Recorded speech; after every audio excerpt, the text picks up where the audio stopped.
Hello and welcome to the Hill and Valley. It's Nick Roby. Thanks for tuning in. It is officially football season, everybody. The Clemson Tigers are about to kick off the 2024 season. I'm super pumped after an off season of all talk, a lot of speculation, a lot of locking in, a lot of coach speak.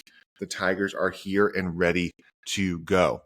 I'm super pumped to get to talk about some Clemson football. They play this weekend. They played Georgia in Atlanta in Mercedes-Benz. It's a neutral site game. I use that in quotations. It's a de facto home game for Georgia, who's right down the road. Clemson should have a pretty good contingent, but this is all in due purpose a road game for Clemson. Clemson is coming in as the underdog in this game, but we want to break it down. We want to talk about it. Just to get you ready for the game on Saturday. So super pumped. Let's dive on into it. So if you are listening for maybe the first time, this is the Hill and Valley, which is the Clemson edition podcast, a part of the Backyard Catch podcast network. So if you want to hear more overarching when it comes to college football, ACC basketball, some bigger picture than just Clemson going over there, this is a part of this, but if you're looking for a more Clemson specific focused talk and more getting a little bit more into the nuts and bolts of the Tigers specifically, then you're in the right spot. So super pumped. Let's get into it. So Clemson comes in as a 13.5 point underdog. I've seen Clemson's over under win total at about 8.5 to 9 on the season, 8.5 to 9 wins. This one's a tough one. I think there can be a lot of success for this Clemson team, but we will also learn a lot about this team based on how they play. The last time they faced Georgia in an opener in 21, the offenses did not score a touchdown, and it was the start of a long year, or just a lot of some questions, a lot of things to look into.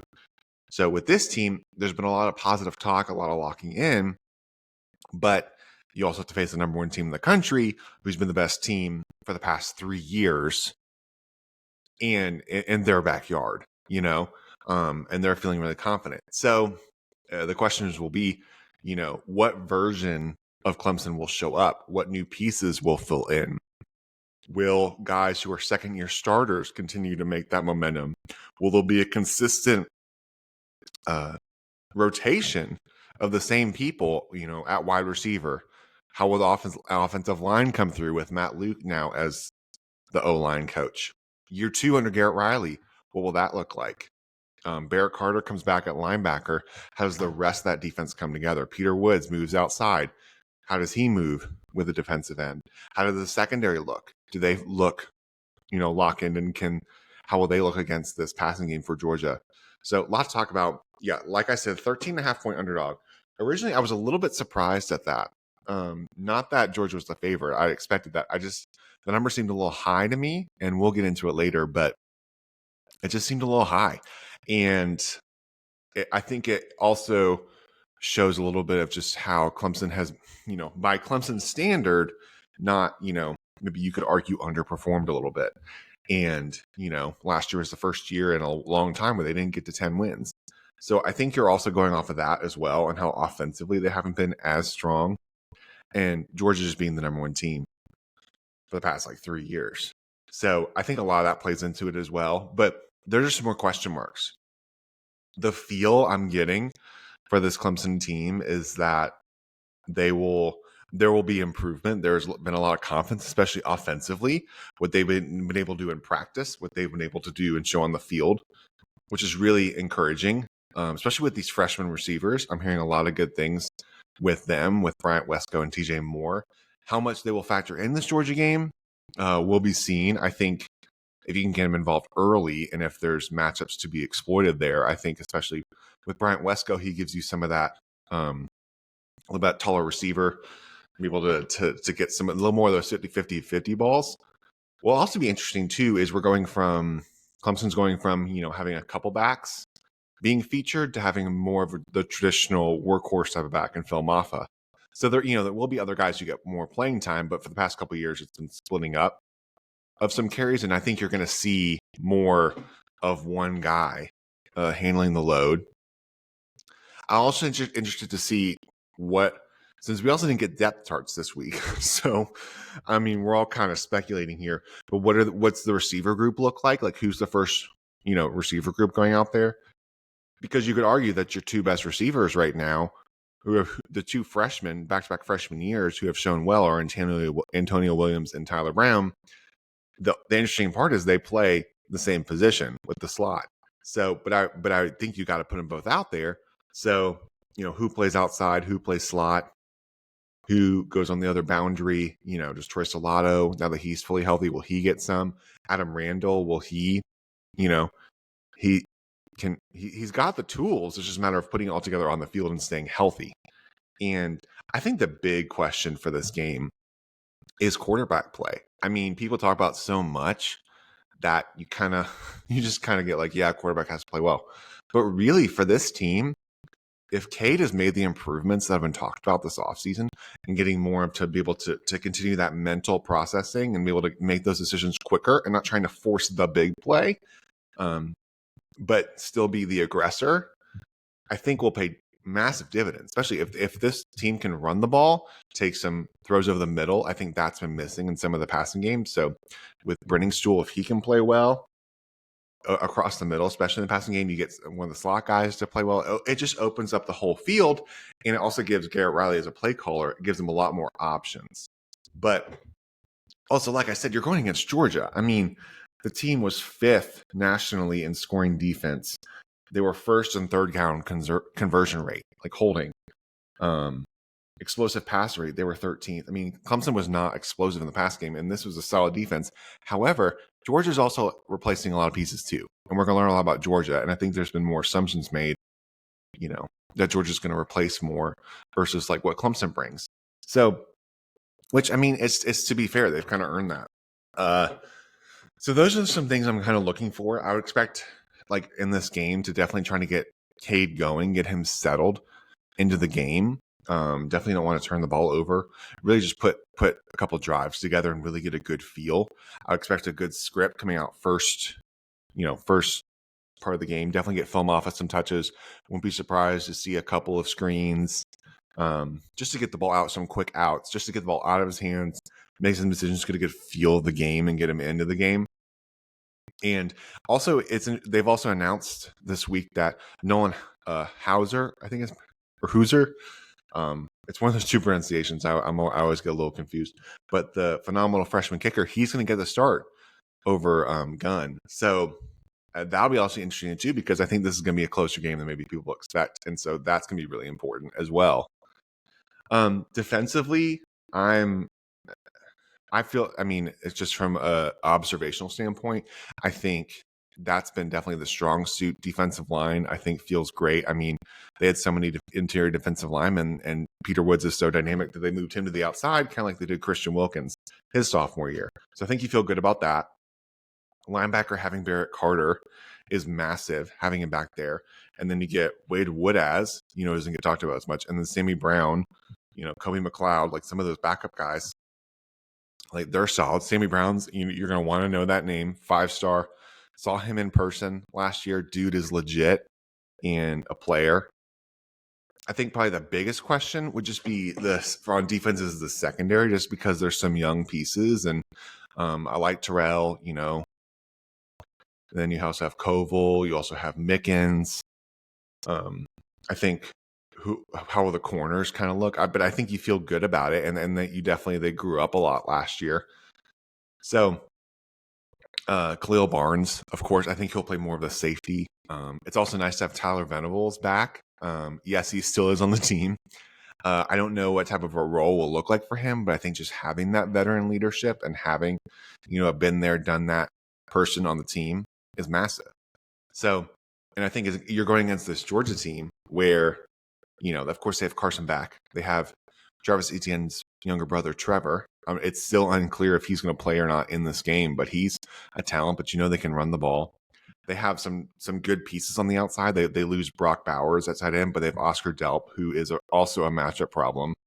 Dominic Lovett is probably the best receiver, going into this game. they don't maybe necessarily have as much of to me, the clear cut, maybe like this is definitely the number one guy, but a lot of good, solid pieces, and they can beat you in a lot of ways. And so you have to have your, everything crossed up together for sure, because you don't want to get beat deep either. So I think just it comes down on paper to me. Like this just comes to, there's been talk of like, Clemson getting blown out, or I think these teams are more evenly matched than and maybe people all the way realize. I think it's gonna be a little bit lower scoring type of a game. I could see them playing similarly. I think, and I think they're just a little more evenly matched. So I think the key is who can limit turnovers, of course, who can convert. I think for Clemson to win this game, they have to capitalize in the red zone. It's just there's no ifs, ands, ors, or buts about it. They were one of the worst teams when it came to converting touchdowns in the red zone last year. I mean, they fumbled the ball so many times. I mean, I know there's people are still thinking about it. You have to capitalize. And when you're playing a team like Georgia, you really need to score 6 instead of 3. You just have to. And limiting turnovers, tackles for loss, I think will also be a big in this game. So whoever wins the line of scrimmage, I mean, it's all the coach speak and all the, the things, but they are those things for a reason because they're true. And so when trying to make a pick for this game, I think there are just a lot of unknowns for Clemson. I think there's unknowns for a lot of teams, especially offensively. I think going into last year, you have Garrett Riley who had a magical season with TCU the year before. You felt like you could maybe, if you plug that in and just a new freshness would really help it as much. And this year, just after last year, there's definitely some improvement, but the explosiveness wasn't quite all the way there. And I think it can be, but I think it's also a lot to expect, like new freshmen to come and do that and come and put that in there. Like Sammy Watkins just don't come in like every year, even if they're 5 stars. So for me, I think just it's more about the methodical, like taking some shots when they're there, opening up the middle of the field. It's just it's making it spread. That's why they're calling it like a dirt raid. Is because the running game, opening up the spread, opening up the middle. You have some one-on-one matchups on the outside, converting third downs. Like I think the more they can spread that out and keep Georgia on their heels, the better Clemson's chances are. So 13.5 points just feels like too much. I think this comes down to, it comes to be about a 1 possession game, maybe 10 points. If you're really pushing at the end, but I think this comes down to maybe like a touchdown type of a game. I really do. And it's just a matter of who can capitalize more. And I think, even though Georgia has some new pieces, I think just they're the more known commodity right now. And I think if it was somebody else, I would feel better about picking a Clemson win. But because it's Georgia, because it's in Atlanta, that's just tough, and Kirby's team's gonna be ready to play. Yes, they have a lot of distractions on the outside, but I think that they've shown that they can show up now. So my guess would be, if I'm gonna pick a score, I'm probably gonna go. I think there's a couple field goals for sure. I'm gonna go, let's say 28. No, I'm going to go 27. We'll go 27-24. I think that's what it's going to come down to. Because I think I was trying to pick a score that would have some of the field goals and intermittent with it. And I think Georgia's going to win, but I think Clemson's going to cover. And I think the thing for Clemson is, I think if they can hang around, and I think there'll be a lot of confidence within that, because even if you don't, I mean, of course, everyone wants to win. Like, I'm not talking about like a moral victory at all. But in a year where there's a new playoff and there's so much newness, and where there are some teams that we've already seen that are kind of licking their wounds, even with a loss or even with a win, I think there's definitely a chip on their shoulder, and I think there's a lot to be learned from this game. But I think it's close, but I just trust Georgia. I trust Georgia where they've been going, offensively a little bit more than I trust Clemson right now. And not that I can't get there. It's just that's where I'm at right now. And I just think gotta just call it like I see it. So I'm going to go 27-24. Georgia win, but Clemson plays well. It just comes down to like one of those possessions, one more stand, and I think Georgia pulls it out.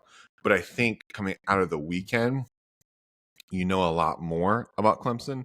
You know a lot more about Georgia. We're going to know a lot more about a lot of teams. And you go into the home game with App State feeling better about where things are and just having actually seen it. But it's fun. I hope I'm wrong from a Clemson standpoint. It'd be nice to be wrong, but I think that's just where it is right now. So super pumped. Hope you enjoy the long weekend this weekend with family and loved ones. Enjoy some football. Enjoy some time outside in the beautiful weather with loved ones. So like and subscribe to the podcast. So it has the Hill and Valley feed on podcast. We're going to be uploading the video portions, a part of the Backyard Catch YouTube channel, a part of that whole network. So you can find all that in one place. And the podcast will have their own individual feeds. We're on Twitter, Instagram, all that good stuff. I'm Nick Roby. Thank you so much. Make sure you're subscribed. Make sure you like the video. Leave a review if you can. Any of that is super helpful. Thank you so much for listening. And for now, we're signing off. Hope you have a good weekend.